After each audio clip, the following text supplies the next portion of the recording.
Voilà, alors on va faire un nouveau document dans Photoshop.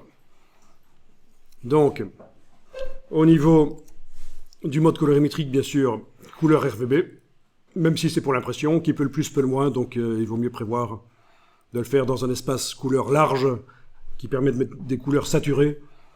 Comme ça, on est paré pour tout système d'impression, même les meilleurs, qui sont capables d'imprimer des couleurs saturées. Donc, faites pas l'erreur de choisir en CMJN, c'est l'erreur habituelle.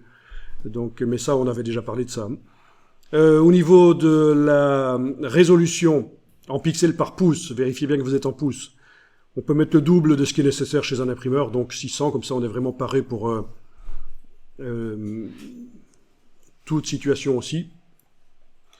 Au niveau de la dimension, bon alors au niveau de la largeur, c'est un peu arbitraire ici, hein, je vais décider que je vais faire des cartes, des fiches pour un zoo, des cartes pour les descriptifs des animaux, hein. On imagine que ça peut être un jeu aussi, hein, si vous faites des jeux de plateau ou quoi, ça peut servir, vous voyez. Donc on va faire 8 cm de largeur et on va passer en 12 cm de hauteur. Voilà. Ok, est-ce que j'oublie quelque chose? Bon, si on voulait vraiment être nickel et on passerait de 8 bits à 16 bits, il y en a qui connaissent la notion de profondeur de pixels, ça vous dit quelque chose? Il y a différentes manières de créer les couleurs dans les images, c'est ce qu'on appelle les modes couleurs. Donc RGB, niveau de gris, CMJN, tout ça, c'est une manière de créer des couleurs. Et à l'intérieur d'une manière de créer les couleurs, par exemple couleur RGB, vous avez la possibilité de faire en sorte que les pixels peuvent prendre plus ou moins de valeurs différentes. Si vous êtes en 8 bits, vous avez des pixels qui peuvent prendre 16 millions de nuances différentes. Ce qui paraît beaucoup, mais quand on doit faire de la retouche de photos, c'est pas énorme. Quand on triture des photos en 8 bits, on voit très vite apparaître des artefacts, on voit que, voilà, il y a des petites... on voit la retouche, quoi.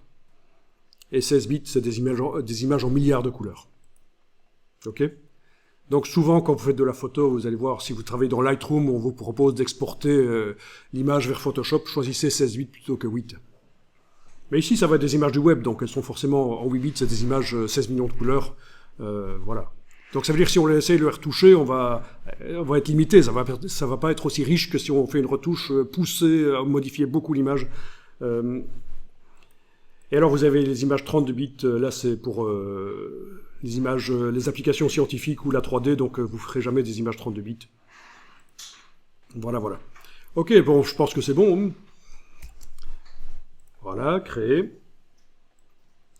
Et alors on va enregistrer dans un dossier spécialement pour aujourd'hui, on va enregistrer ce document.